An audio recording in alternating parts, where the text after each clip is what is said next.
Welcome back! My name is Baller Scuba. This is Video Games Over Time. We are still in 1981. And today, we're going to talk about Defender. The story of Defender starts at Williams Electronics. Williams Electronics was initially founded in 1943 as the Williams Manufacturing Company by its founder, Harry Williams. The Williams Manufacturing Company sold coin-operated amusements, typically pinball machines. The Williams Manufacturing Company entered the video game market in 1973 with a Pong clone named Paddleball. Williams Electronics Incorporated was formed in 1974, created to buy out Williams Manufacturing Company. It was in 1981 that Williams Electronics started making a name for itself in the industry by releasing their own original games. The first one they attempted was Defender. For the game, the company chose Eugene Jarvis to head development based on his success with pinball games. Larry DeMar, Sam Dicker, and Paul Dussault would assist. Jarvis decided early on to go with a space setting, starting by creating color variations of Space Invaders and Asteroids. For a while, Jarvis designed updated versions of Space Invaders and Asteroids, but found that the games were not very enjoyable. Jarvis then moved to a game that scrolled horizontally, wanting a game that would scroll in both directions. After the game was in development for 6 months, the team decided that survival should be a key aspect of the game. They created enemies, added a landscape, and gave the game the name Defender, named after the 1960s television show, The Defenders. It was then that Sam Dicker was hired to join the team. Dicker added visual and audio effects, while Jarvis worked on creating astronauts that needed to be rescued. It was then decided that if the enemies, the landers, collected the astronauts, the humans would turn into mutants. After rushing through some of the development, the game was presented at the AMOA trade show, alongside Rally X and Pac-Man. As we have mentioned before, Rally X was chosen to be the favorite of that trade show, although that game ended up not selling particularly well. Jarvis felt that Defender's complexity was the downfall of the game's reception at the trade show. The game uses a Motorola 6809 processor, the same used in the TRS-80 color computer, which allowed for color graphics. The monitor also had a wider display than the industry standard, helping the game's horizontal scrolling. The game was released in March 1981. The game's difficulty was initially a hindrance to the game's popularity. It was said that many players' initial attempts would last less than 10 seconds. With that said, let's see how long my attempts last as we play the game for ourselves. And here we are in the game. This is Defender. As we have talked about, released by Williams Electronics. It does have a copyright date of 1980, but it was released in 1981. This is a difficult game. I kind of hinted at that in our little introduction. Here is the Hall of Fame. It's a fresh machine, so maybe I'll make that list, but don't expect any amazing gameplay out of me. I am not particularly good at shooters, and this is a notoriously difficult one. So this is the little demo. They try to teach you how to get a high score here. What you want to do is let the enemy pick up the astronaut, then destroy the enemy, then catch the astronaut and drop the astronaut on the ground. That's how you get the most points. It gets you a lot more points than just destroying things kind of naturally. I'm going to try to explain what's going to happen because there's going to be a lot of gameplay that I have to focus on, so I'm not going to be able to talk as much as I normally do.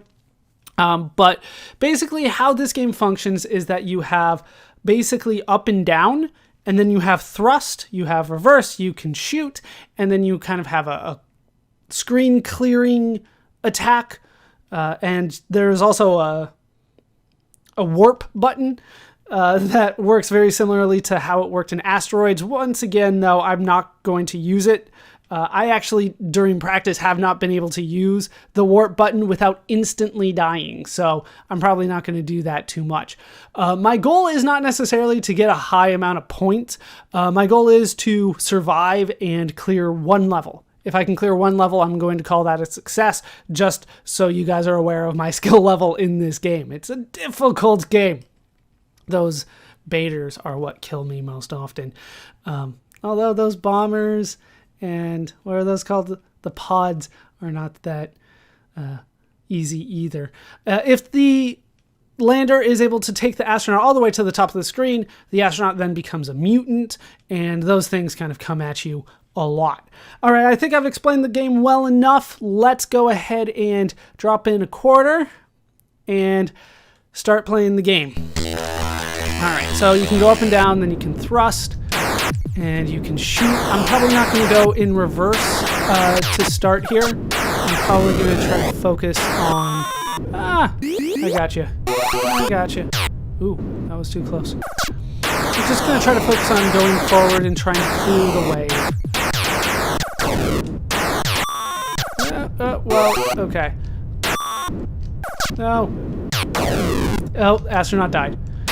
Yeah, that happens.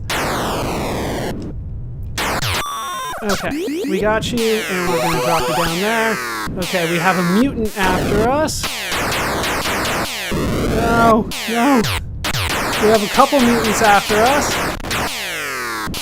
I need to get away. Oh no. Oh no.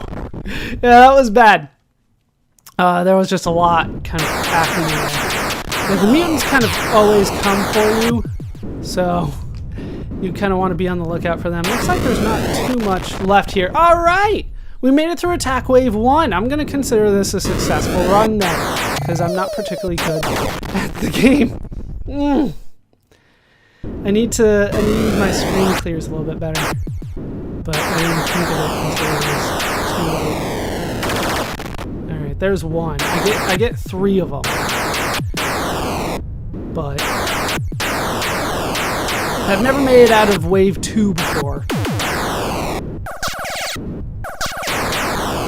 we'll see. I like going this way better. To the right just seems much more natural to me than going left.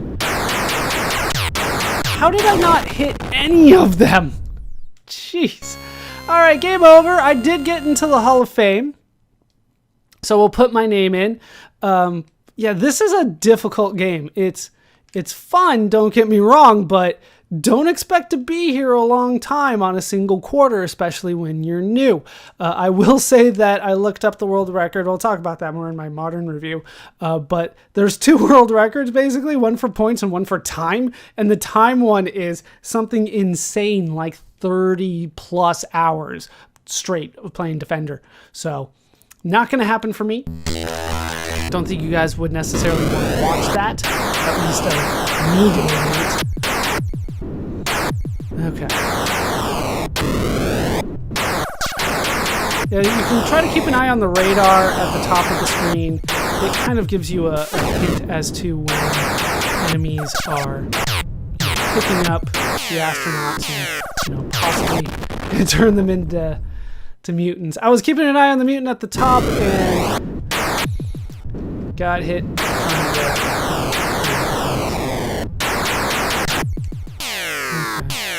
No.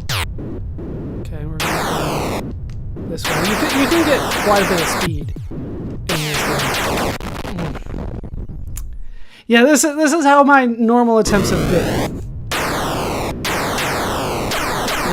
That first one was a good run for me. This one's not panning out quite as nicely. Can we get there in time? Oh, no.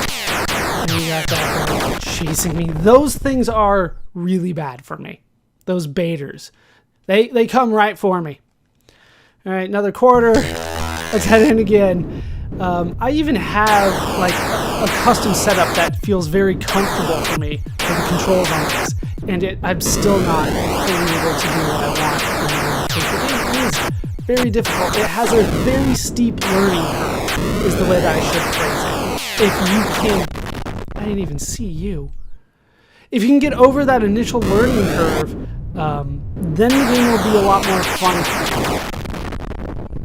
But as you can see, I'm not getting past that initial learning curve. At least it doesn't feel that way. Is it because I feel like I'm shooting through these guys a lot and nothing is dying as a result?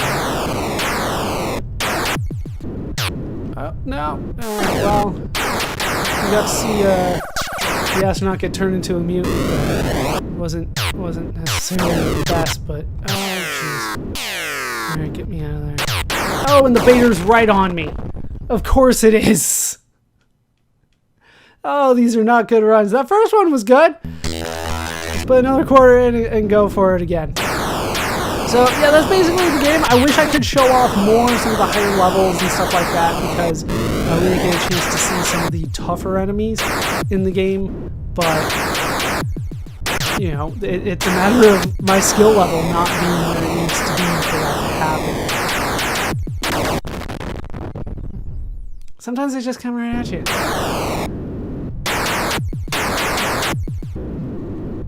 Grab him with the initial part, and then we go right into your laser. It's too late. Well, alright, killed the astronaut. That sometimes happens.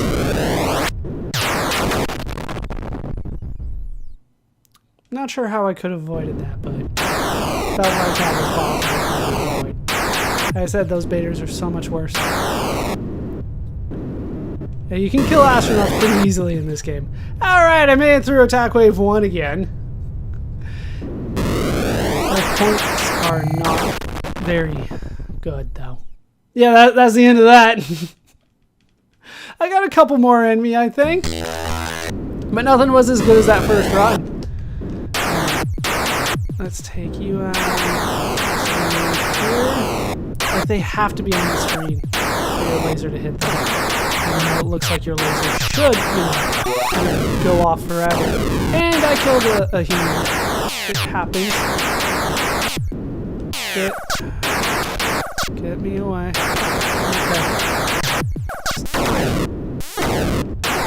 Oh no. No, there's nothing up here. Alright, well, it got me. There's lots of mutants over there. You can tell they have a different color to them than the normal. And I killed the astronaut! Tried to get away. But I apparently completed that attack wave. To be honest, I'm not entirely sure when it chooses that I completed the attack wave. It feels like I'm not even close to the next one.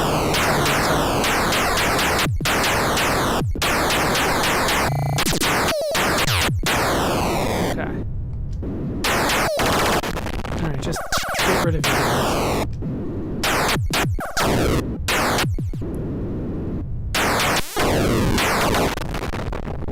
How did I not hit it? How did I not hit it? Alright, maybe one more. One more. Did I mention that this game is difficult? Maybe we'll do one more after this. It's a good point to remind people that this game is difficult. I feel like that's going to be a good one. I want to avoid it, but I need to go this way.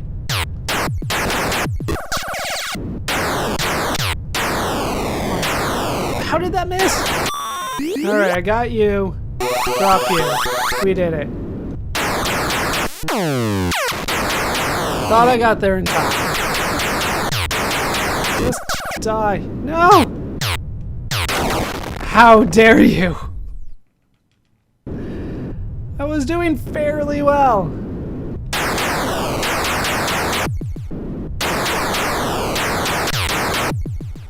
Okay, we made it through another round. On to level 2.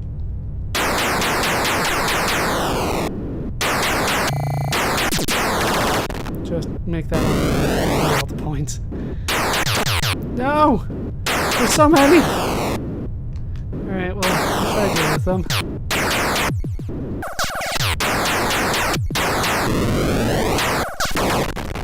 I went into that one. Is that it? Alright. I feel like I'm getting my legs back under me, so maybe we'll do one more. That's the way that this game works, though. It's difficult, and then you go, one more. I can do this. Just one more. I think it's a fairly balanced difficulty. It's high, but it's balanced. It feels like everything that is killing me, and it's my fault. It doesn't feel like the game is cheating me by any means. It's just, you know, I don't know what I was supposed to do to avoid that, but I'm sure there was something I was supposed to do. That's how it feels. Okay. All right, there we go.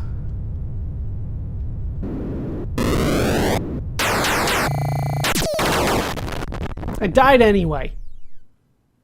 And I didn't get my screen clearing bomb back.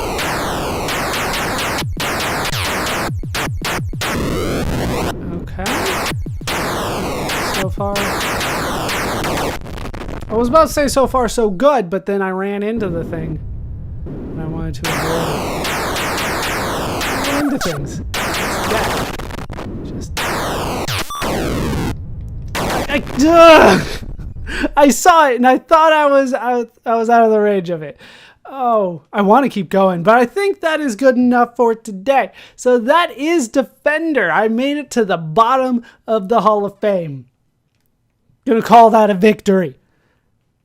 With the game now played, let's talk about how it holds up today. Playing the game today, it is still fun. I will say that. Like I said, while playing it, I kept on wanting to play, trying to get better. I can do it. It is just kind of the way that you feel about the game when you die. Just, I can do better. I can do this. It's a good difficulty then. If it feels like you can do better each time you play it, then it's designed well. So this game is designed well. Before we get too far into it, I did look up, well, at least some of the records. There are a lot of conflicting world records out there right now, but apparently in 1982 is when some of the world records started making it. In 1982, there was a player by the name of Rick Smith that scored 33 million points in 38 hours. So as of 1982, that was the record to beat. Considering I didn't even hit 10,000 points, 33 million means that Rick Smith is a lot better at the game than I am. So with that said, let's talk about how the game holds up. In terms of graphics, I have to say the graphics are really good for the time. I think that they made some smart decisions, having the actual enemies and the sprite of the ship itself be filled in, but then the background was vector graphics, and that probably saved on a lot of space for them and computing power and made things simpler for them in the long run. And I think it looks nice. I think it looks good. There's a lot going on it, and for those that aren't used to seeing Defender, it takes a little bit to get used to, but overall, I would say the graphics hold up pretty well. Of course, they could be more detailed, but for when it came out, I think it holds up very well. The sound, nothing special. Once again, we haven't really seen anything that's all that special to me, but I would say that it's good. There's nothing wrong with it by any means. It sounds like I'm in there, and the sounds can be very satisfying when I blow up the thing that I'm supposed to blow up and not the human. But the gameplay itself is really what brings people to Defender. And like I said, it is something that is very difficult, but also fun and makes you want to keep playing, which is why this game proved to be successful and why I'm talking about it now. The game is a quarter eater. There's no other way to put it. When you first start playing the game, you're going to put a lot of quarters into this game before you can actually make it anywhere, any kind of substantial playtime. You're going to have to put a lot of quarters into the machine. It's going to take practice. There's no other way to get good at this game other than to practice. But as time goes on, it definitely has a learning curve. And once you get above that learning curve, once you get over that learning curve, then you can play for a long time. Apparently, you can play for 38 hours straight. I would not recommend that, but, that is a possibility for you. So that's basically how I feel about the game. It is definitely a classic of the time, and if you are a fan of shooters, especially horizontal shooters, you do have to take a look at Defender. Its legacy is going to be long-lasting and quite impactful, so it is something that is worth looking at, and something that I would say is worth going back and playing. Until you at least get past level 1. I would have loved to get past level 2, but that just did not seem in the cards for me today. It's a hard game to master, but a game that is worth at least the initial time investment. And that's my modern take on the game. Despite a slow start, Defender would become more popular quickly. Within 6 months of its release, the game became one of the top earners in the United States video game industry. The game became Williams' best-selling arcade game, selling over 55,000 units. It is one of the highest-grossing arcade games ever, earning more than $1 billion since its release. The game is still well received today, with many reviewers citing the game among the best arcade games of all time. The game's difficulty is at times seen as a hindrance, and other times seen as a benefit. The game would spawn clones, ports, sequels, and even a pinball machine. Looking ahead, we will be hearing from Eugene Jarvis again. This is not the only popular game that Jarvis would be responsible for in his career. We will also hear from Larry DeMar, Paul Dussault, and Sam Dicker again. As for Williams Electronics, the success of Defender would make the company quite the profit. That would allow the company to make more video games in the future, and we will keep track of the company's output as we continue. And that will do it for the story of Defender for now. My name is Baller Scuba. This has been Video Games Over Time. Thank you so much for watching, and I hope to see you in our next video where we'll take a dangerous path.